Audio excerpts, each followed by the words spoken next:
7th question है त्रिभुज A B C और डी ई एफ में ए बी बराबर है डी ई के और ए बी समांतर है डी ई के, बी सी बराबर है ई एफ के और बी सी समांतर है ई एफ के।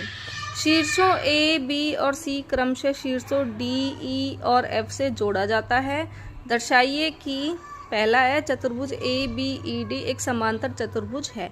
तो हम एक एक करके लेकर के चलते हैं इसको, ठीक है। हमें क्या दिया हुआ है कि ए बी बराबर है डी ई के और ए बी समांतर है डी ई के, बी सी बराबर है ई एफ के और बी सी समांतर है ई एफ के, और साथ में ये जो इसके शीर्ष हैं इन दोनों त्रिभुजों के शीर्षों को जोड़ा गया है, ठीक है। तो पहला हमें प्रूव करना है कि चतुर्भुज ए बी ई डी एक समांतर चतुर्भुज है। तो इसको हम प्रूव करते हैं। हमें दिया हुआ है कि ए बी जो है वो बराबर है डी ई के और ए बी जो है वो समांतर है डी ई के। तो जब भी हमारे पास किसी चतुर्भुज में एक जो पेयर हमें मिल जाता है समांतर भुजाओं का, ठीक है, तो हमारा जो चतुर्भुज है वो समांतर चतुर्भुज हो जाता है, ठीक है। इसको फर्स्ट इक्वेशन दे देते हैं। तो फ्रॉम फर्स्ट इक्वेशन से ये जो चतुर्भुज है ए बी ई डी ये हमारा समांतर चतुर्भुज होगा, क्योंकि हमारे पास एक पेयर ऑफ लाइंस है, हमारे पास एक युग्म है लाइंस का, ठीक है, जो समांतर है। तो यहाँ से जो हमारा चतुर्भुज है ए बी ई डी एक समांतर चतुर्भुज है।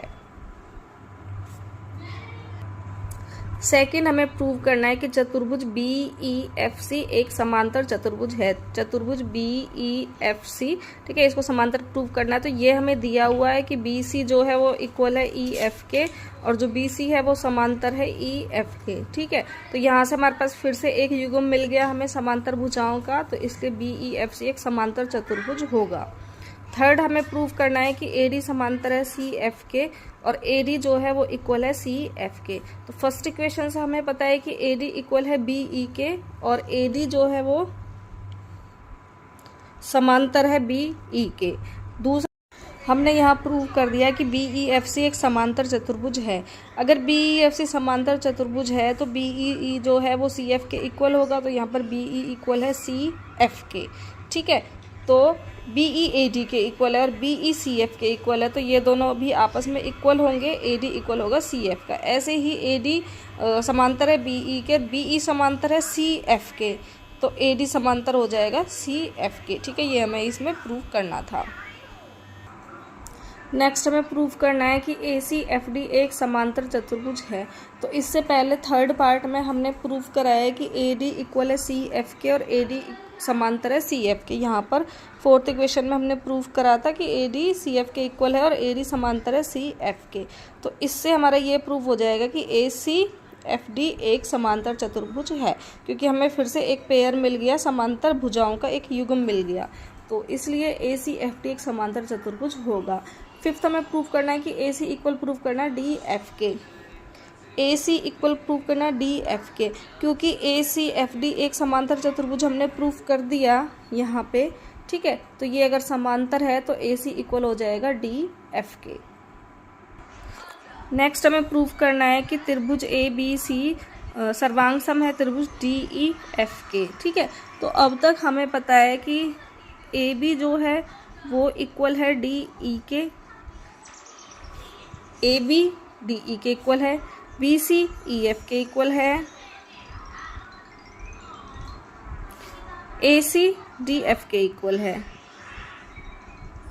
ठीक है। ये सब हमने पीछे प्रूव कर दिया है। तो जो त्रिभुज होगा ए बी सी वो सर्वांग सम होगा त्रिभुज डी ई एफ के ट्रिपल एस के अकॉर्डिंग, ठीक है। तो ये हमारा 7th क्वेश्चन यहाँ पर खत्म होता है। क्वेश्चन है ए बी सी डी एक समलंब है। ए बी सी डी एक समलंब है जिसमें ए बी समांतर है डी सी के और ए डी इक्वल है बी सी के। ठीक है, तो सिद्ध करना है कि जो एंगल है वो एंगल बी के इक्वल होगा, एंगल सी एंगल डी के इक्वल होगा, त्रिभुज ए बी सी सर्वांग सम होगा त्रिभुज बी ए डी के, और ए सी जो है वो इक्वल होगा बी डी के। इसमें हम क्या करेंगे, ए बी को हम और आगे तक बढ़ा देंगे और सी और ई को मिला देंगे। ठीक है, तो उसके बाद हम स्टार्ट करते हैं। हमें दिया हुआ है कि ए डी जो है वो बी सी के इक्वल है और ए बी समांतर है डी सी के। ठीक है,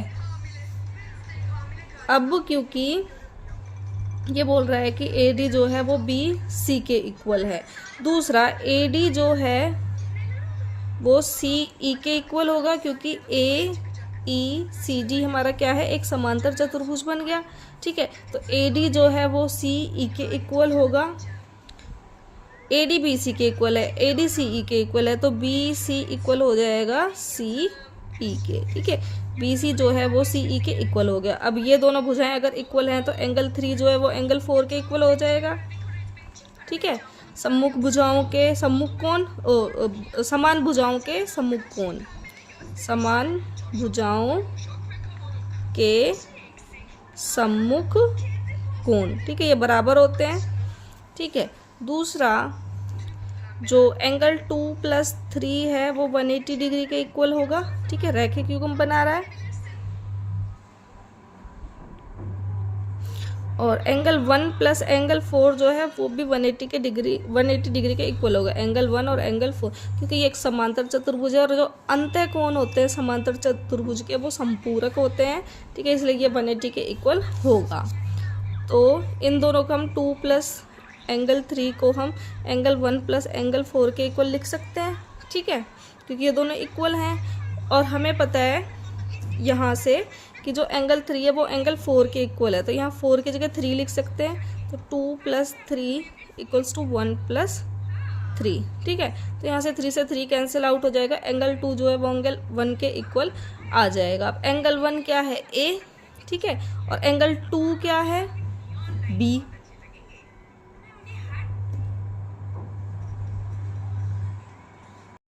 तो एंगल 2 है एंगल बी और एंगल 1 है एंगल ए। यहाँ से ये प्रूव हो गया फर्स्ट वाला कि एंगल ए इक्वल प्रूव करना एंगल बी के। ए बी सी डी क्योंकि एक समलंब है तो जो एंगल 1 + डी होगा वो 180 के इक्वल होगा, और एंगल 2 + सी होगा वो भी 180 डिग्री के इक्वल होगा, क्योंकि ये क्या है, अंतःकोण, और अंतःकोण कैसे होते हैं, 180 डिग्री के इक्वल होते हैं उनका जोड़। ठीक है, तो 1 + डी 180 डिग्री, दूसरा एंगल 2 + एंगल सी ये भी 180 डिग्री होगा। ठीक है, तो यहाँ से ये दोनों इक्वल हो जाएंगे, एंगल 1 + एंगल डी इक्वल हो जाएगा एंगल 2 + एंगल सी। अब जो 2 है वो 1 के इक्वल है। ठीक है, तो एंगल 1 + एंगल डी इक्वल होगा एंगल 1 + एंगल सी। 1 से 1 कैंसिल, तो एंगल डी इक्वल आ गया एंगल सी के। ठीक है, तो यहाँ से 2 और 1 इक्वल थे, हमें प्रूव करना था एंगल सी = एंगल डी, ये हमने यहाँ पे प्रूव कर दिया। थर्ड प्रूव करना है हमें त्रिभुज ए बी सी सर्वांग सम प्रूव करना है त्रिभुज बी ए डी के। ठीक है, तो हमें पता है कि A D equal B C ये दिया हुआ है। ठीक है, क्वेश्चन में दिया हुआ है। दूसरा जो एंगल 1 है वो एंगल 2 के इक्वल है, ये हमने पीछे ही प्रूव करा है। ठीक है, और ए बी जो है वो ए बी के इक्वल है। ठीक है, उभयनिष्ठ भुजा है। तो यहाँ से जो त्रिभुज ए बी सी है वो सर्वांग सम हो गया त्रिभुज बी ए डी के। ठीक है, कौन सी प्रॉपर्टी से, S A S, side angle side property से ये दोनों त्रिभुज एक दूसरे के सर्वांग सम होंगे। नेक्स्ट हमें प्रूव करना है कि जो ए सी है वो बी डी के इक्वल होगा, क्योंकि त्रिभुज ए बी सी सर्वांग सम है त्रिभुज बी ए डी के। ठीक है, यहाँ पे हमने ये प्रूव करा है कि ये त्रिभुज इसके सर्वांग सम है, तो ए सी इक्वल होगा बी डी के from C P C T. ठीक है, तो 8th क्वेश्चन यहाँ पे हमारा कंप्लीट हो गया।